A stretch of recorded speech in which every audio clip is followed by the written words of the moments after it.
Hello viewers, welcome back to ட்ரெண்டா கிருஷ்ணா. இன்று நாம் பேச போகிற படம் என்னன்னா ஹாப்பி ராஜ். இந்த படம் ரிலீஸ் ஆகிறதுக்கு முன்னாடியே ரொம்ப நல்ல ரிவ்யூ வாங்கிட்டு இருந்துச்சு. அதனால் நாம இந்த படம் உண்மையிலே ஒருத்தா இல்லையா பார்த்து பேசலாம்.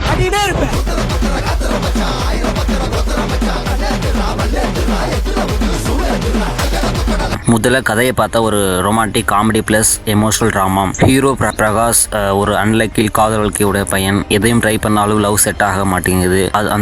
இந்த படம் ஃபுல் லவ் ஸ்டோரி இல்லைங்க, அதுக்குள்ள ஸ்ட்ராங்கா ஒரு ஃபாதர் சன் பாண்டிங் இருக்குங்க. அதெல்லாம் இந்த படத்தோட பிக்கஸ்ட் ஹைலைட்டுங்க. ஆக்டிங் பத்தி பேசணும்னா ஹாப்பி ஹீரோ பிரகாஷ் ரொம்ப நேச்சுரல் நடிச்சிருக்காரு. இதுக்கு முன்னாடி நான் லவ் பண்ண போனவங்களா என்ன தட்டி தான் சார் விட்டாங்க. இவதான் சார் தட்டி கொடுக்குறா. ஓவர் ஆக்டிங் எதுவும் இல்லை, ரொம்ப ரிலேட்டபிளா இருக்கு. Heroine Sri Gouri Priya screen presence நல்லா இருக்கு. சப்போர்ட்டிங் கேஸ்ட் பிரதானநாதன், மரியான் எல்லாரும் சாலிட் சப்போர்ட் கொடுத்துருக்காங்க.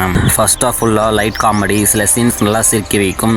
எஸ்கேப்லி ஃபேமிலி சீன்ஸ் ரொம்ப ரியலிஸ்டிக்கா ஃபீல் ஆகுதுங்க. ஒரு பாயிண்ட்டுக்கு அப்புறம் நீங்களே ஸ்டோரிக்கு அட்டாச் ஆயிடுவீங்க. செகண்ட் ஆஃப் பார்த்தீங்கன்னா செகண்ட் ஆஃப் தான் இந்த படம் லெவல் ஏறும் படம். எமோஷனல் சீன்ஸ் எஸ்கேப்லி ஃபாதர்ஸ் அண்ட் மூமெண்ட், சில சீன்கள் ஜெனியூல் ஃபீல் வருங்க. ஃபோர்ஸ் எமோஷனல் நேச்சுரலாக கனெக்ட் ஆகுங்க எல்லாத்துக்கும். டைரக்டர் பத்தி சொல்லலாம். Director Maria Raj debut movie தான், ஆனால் ரொம்ப கிளீனா பண்ணியிருக்காருங்க. ஒரு சிம்பிள் ஸ்டோரி என்கேஜிங்கா சொல்லியிருக்காருங்க. மியூசிக் டெக்னிக்கல் பேக்ரவுண்ட் ஸ்கோர் நல்லா ஒர்க் ஆகுது. எமோஷன் சீன் ஃபீல் டபுள் ஆகுதுங்க. சினிமா போட்டோகிராஃபி சிம்பிளா இருந்தாலும் நீட்டா இருக்குங்க. ஸ்பெஷல் மென்ஷன் பார்த்தீங்கன்னா டைரக்டர் பாரஞ்சித் இந்த படத்தை பிரைஸ் பண்ணியிருக்காருங்க. அவர் சொன்னது என்னன்னா பியூட்டிஃபுல் ஹேண்டில் ட்ராமான்னு சொல்லியிருக்காரு.